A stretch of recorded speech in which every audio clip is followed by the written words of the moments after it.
You have seen this footage. Black and white, slightly unsteady, looking straight down at a road somewhere in Iran. A truck parked on the shoulder. A small, bright dot appears on its roof and sits there. A few seconds later, the frame washes out. Central Command released it. Networks ran it all summer, and nobody asked the most obvious question about it. Who is holding the camera? Not who dropped the bomb. Who was already there before that truck pulled over? Because that truck belongs to a category of target that spends 15 minutes above ground, and it chooses which 15. More than 4,000 of them were caught inside that window over Iran, and no platform accounted for more of them than the one holding this camera. That is the hard part of this war, not the bomb, the frame it arrives in. Air forces have been failing at it for decades. The aircraft holding that frame is an MQ-9 Reaper. It cruises at about 200 knots. It is not stealthy, and close to 30 were destroyed in this campaign. The Air Force Chief of Staff called it the most valuable player of the war. Modern war has problems that better equipment cannot solve. At Navy Decoded, we find the shape of the problem first, because the shape decides the answer. Start with why 15 minutes is enough to defeat almost everything an Air Force can put in the sky. The April ceasefire collapsed in the first week of July. From there, Central Command ran strikes night after night, continuously through the rest of the month. The target list stayed consistent: air defense sites, coastal radar, missile and drone launch sites, command nodes. 3 of those 4 hold still. The launch sites do not. And that single property changes what kind of problem they are. Set a coordinate against a hardened bunker and it stays valid indefinitely. Survey it last week, strike it tonight, and the only variable left is how much energy you put through how many feet of rock. Everything in that equation is yours to choose. A launcher gives you the expiring coordinate. It is valid for the 15 minutes the vehicle spends above ground, and the vehicle sets the clock. So the solution needs 2 events to coincide. The door opens, and a sensor is pointed at it. The first term is outside your control entirely, which means the entire problem sits in the second term, and the second term is not a capability. It is a schedule. Worth stating precisely because the rest of this rests on it. A fixed target is an energy problem. A mobile target is a timing problem. Nothing else about them differs. And a timing problem closes the 2 exits an Air Force normally reaches for. More sensitivity buys nothing if the sensor is aimed elsewhere at the relevant minute. More speed buys nothing either. The transit alone consumes the window, so an aircraft launched on warning arrives to photograph an empty stretch of road. Both upgrades improve performance inside a window that is already shut. What remains is the one method that cannot be procured, only spent: be there beforehand. It looks so much like doing nothing that it was mistaken for obsolescence for 20 years. There is a second layer, and it is worse. The defender is not only hiding, he is also supplying things to hit. A decoy costs a fraction of a launcher and photographs identically from 20,000 feet, so a force under pressure to produce results will find results, and every strike it reports lands exactly where the defender wanted it. That is the trap, and it has caught better resourced campaigns than this one. Every generation has gone hunting mobile launchers with the best equipment of its day, and the post-war surveys keep returning the same finding. Enormous sortie counts, confident strike reports, almost no confirmed launchers destroyed. Against this class of target, effort converts into activity rather than effect. A fighter reaches the box it was given, holds while fuel allows, and turns for home. The launcher waits it out. Every component performs to specification against the wrong specification. A timing problem worked with the instruments of an energy problem. Over Iran in July, it broke the other way, and not because anyone built a better sensor. It came down to what the fleet was finally willing to leave in the sky, which is where the Reaper enters. Not as the best aircraft in the theater, but because this problem asks for something no fighter was built to supply. 3 requirements, and the first sounds like no requirement at all.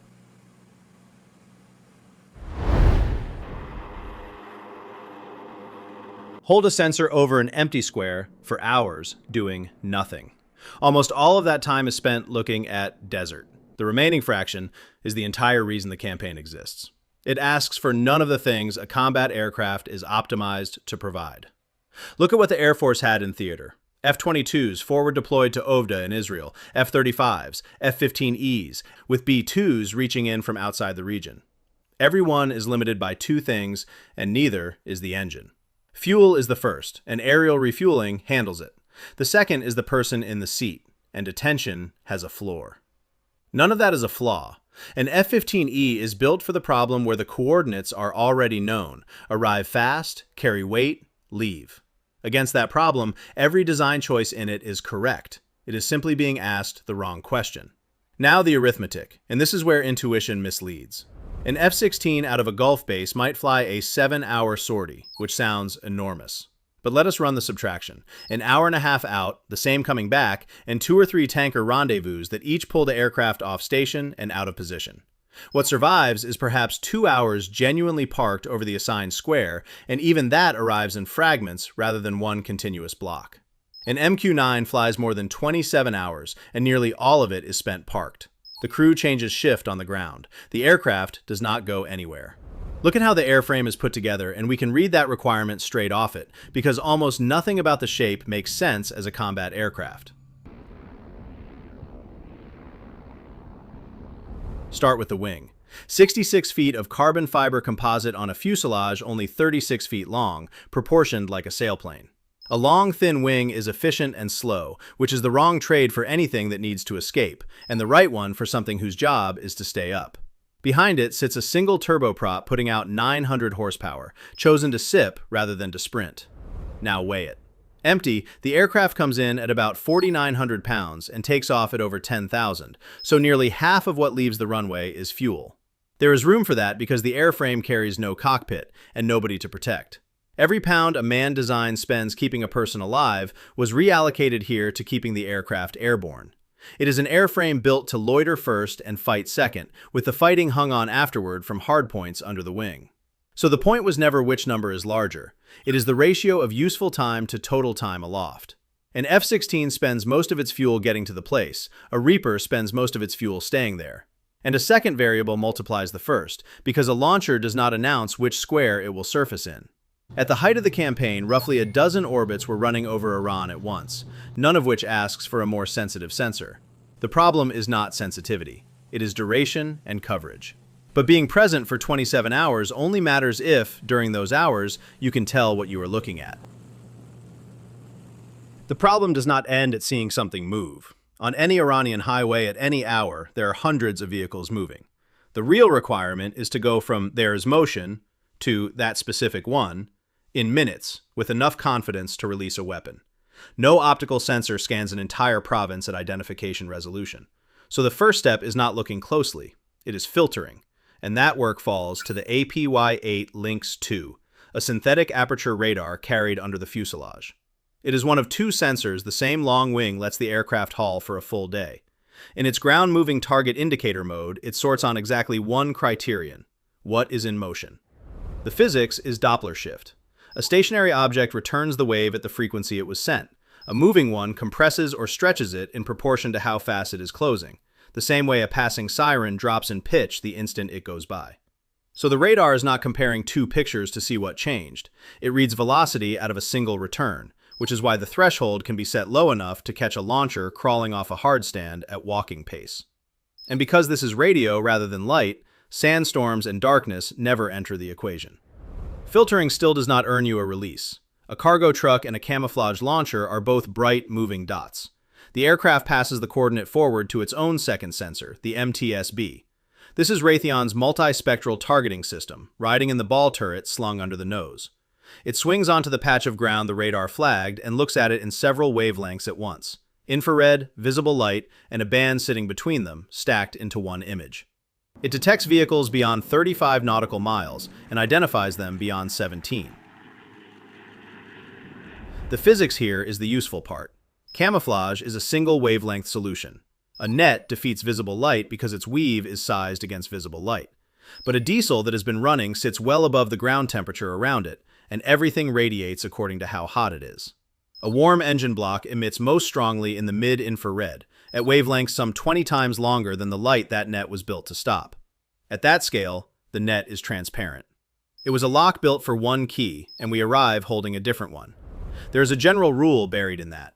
Concealment is always concealment from a specific thing. Look in several wavelengths at once, and the man hiding has to win at every one of them, while the man looking only has to win at one. Notice the division of labor inside the aircraft. The radar finds, the optics confirm, and the problem demands both inside the same 15 minutes. So they cannot be split across two airframes that would have to talk to each other first. The Reaper is not a camera that happens to fly. It is a hunting machine carrying a search instrument and a confirming instrument on the same wing. An identity does not stop at the vehicle. The turret can follow it back down the track it came from, to the culvert or the unremarkable building it emerged out of an hour earlier. An F-15E that leaves on fuel never sees that stretch of road at all. And here the 15-minute window loses some of its power. Identify the vehicle and you have a target for a quarter of an hour. Trace it home and you have an address that keeps. A mobile target problem converted into a fixed target problem, the kind the rest of American air power was built to solve. It converts them one at a time, though. A tunnel network has many mouths, and the ones nobody has traced yet still open on schedule. Every address bought this way narrows the problem without ending it, which is why the orbits stay up. But both of those jobs, the waiting and the identifying, require a condition that not every aircraft is permitted to meet. The first two requirements produce a third one, and it is the one nobody wants to sign for. Both waiting and identifying have to happen inside hostile airspace over a fixed point for hours. Whatever does that will be found. The problem does not ask for something that can hide then, it asks for something that can afford not to. And that condition disqualifies the most capable aircraft in the theater. Read it against the F-22s at Ovda and the F-35As flying alongside them. Stealth is a contract, and geometry writes the terms. A shaped airframe does not absorb radar energy so much as redirect it, scattering the return away from the transmitter, which works only across a band of angles. Fly the planned profile and the reflection goes where no receiver is standing. Orbit one point for hours and you present every aspect angle there is, repeatedly, to every radar in range. Transmitting inverts the same problem. An active radar broadcasts a signal built to travel out and come back, so a listener gets it at full strength while the sender strains to hear the faint return. The emission always outruns the detection, which is why a low observable aircraft on a penetration run keeps its radar off. An F-35 cannot be stealthy and wait at the same time. It is not inferior, it is forbidden by its own contract. And that leaves a gap directly above the target, which is the gap the Reaper was pushed into, and it fits for two reasons unrelated to performance. Being seen does not destroy its value, and being shot down does not cost a life. So it holds an orbit over that patch of desert for as long as the tasking runs, exactly what the F-35 is not permitted to do. From there, it pushes its coordinates over link 16, straight onto the cockpit display of the aircraft that will act. So the stealth fighter is not blind. It is simply not permitted to look out loud. And that is what the word eye means here. Not the sharpest eye in the formation, the eye the problem allows to open, because every other eye pays a price the mission cannot afford. Now go back to the bright dot sitting on the roof of that truck. That is laser designation, and it answers the opening question without anyone having to confirm anything. The beam is not a marker painted once and left there. It pulses at a coded rate, and the seeker in the bomb's nose splits its field of view into quadrants and steers toward whichever one is receiving the brightest reflection at that code. So the guidance is not reading the target at all. It is reading a spot of scattered light on the target's skin, and that spot exists only while somebody upstairs is still holding the beam on it. So it is a timing requirement wearing the costume of an optical one. Whoever holds the beam has to be there, steady, until it is over. And it settles the question of range. The turret identifies a vehicle from 17 nautical miles out, but a designator has to put usable energy on one panel of one truck and keep it there while the weapon flies. Watching can be done from standoff, guiding cannot, which is the difference between the orbit an aircraft would prefer and the one the job requires. And in a great many of those clips, the indications are that the bomb did not come from the aircraft holding the camera. An F-35A designating for its own weapon would have to come down and hold station directly overhead until impact, which breaks the contract described above. So it releases and goes, and leaves the light to the thing already there with nothing to lose by being seen. The division of labor is visible in the frame itself. What can survive staying holds the light. What cannot carries the explosive, which is what the opening question was really asking. The bomb was the easy half. Plenty of aircraft there could deliver it. The hard half was the frame, and somebody had to stay to produce it. Viewers have watched that arrangement for months without once being told what they were looking at. And a solution built on holding still where you can be seen has a weakness anyone can work out, including the other side. The defender read the same equation and drew a cleaner conclusion. If the kill chain begins at presence, there is no need to contest the strike packages at all. Go after the thing that waits. And a solution built on waiting carries the loiter paradox written into it. Waiting requires circling. Circling produces a pattern, and a pattern is something the defender can plan around. The property that solves the problem is the property that exposes it. No design change fixes that, because the two are the same property. The airframes came down, in the air and on the ground, and close to 30 were lost across the campaign. That number only means something beside what the campaign bought with it. More than 4,000 pop-up targets serviced inside their own windows, with no platform contributing more of them than this one, against a category of target that has historically absorbed thousands of sorties and yielded almost nothing. 30 airframes against that record is not the trade going badly. The trade goes badly one step further back. On the 17th of July, the drone hangars at Muwafiq Salti in Jordan were hit, and 8 newly produced Reaper airframes were destroyed in storage, still unassembled. Ordinarily, that is an accounting entry. It is not, because the MQ-9A production line closed in 2025, and the manufacturer has fewer than 10 new airframes left to sell worldwide. The fleet went from more than 230 to 165 to roughly 135 inside 18 months, and nothing is coming the other way. Which is the lesson worth carrying out of this campaign, because it is not really about drones. Every strategy built on persistence is secretly a production problem. Presence is not a capability you buy once. It is a budget you burn hour by hour, and the enemy sets the rate. So the measure of such a strategy is never how good the individual unit is. It is how fast the line behind it replaces what the week just consumed. The Air Force had the aircraft, the sensors, the crews, the doctrine. What it did not have was a factory still building the thing, and a closed production line turns every combat loss into a permanent one. Which is why the long-running argument about this airframe has been asking the wrong question.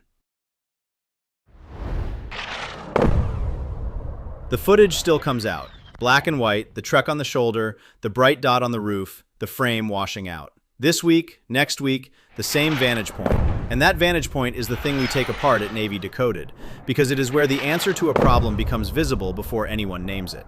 Now you know who is holding the camera, and why it was already there when the truck pulled over. It had been overhead for hours, before there was anything to film. The tunnel door still opens, and the other side still starts the clock. That much cannot be taken from them. But a clock only helps while your opponent does not know where the door is, and that is the part now in question. So the Reaper was never an answer to which aircraft is better. It answers something narrower and much harder. When the other side starts the clock, what can wait? Everything else on that airframe follows from having been there, and none of it substitutes for having been there. For years, the argument has been whether to retire the airframe, on the grounds that it is too vulnerable for contested airspace. July confirmed that half of it. But the argument measures the airframe, and the thing to measure is the problem, which does not retire. Mobile launchers will outlast this aircraft by decades, and whatever replaces it pays the same price on the first night it goes up. Equipment is not designed out of ambition.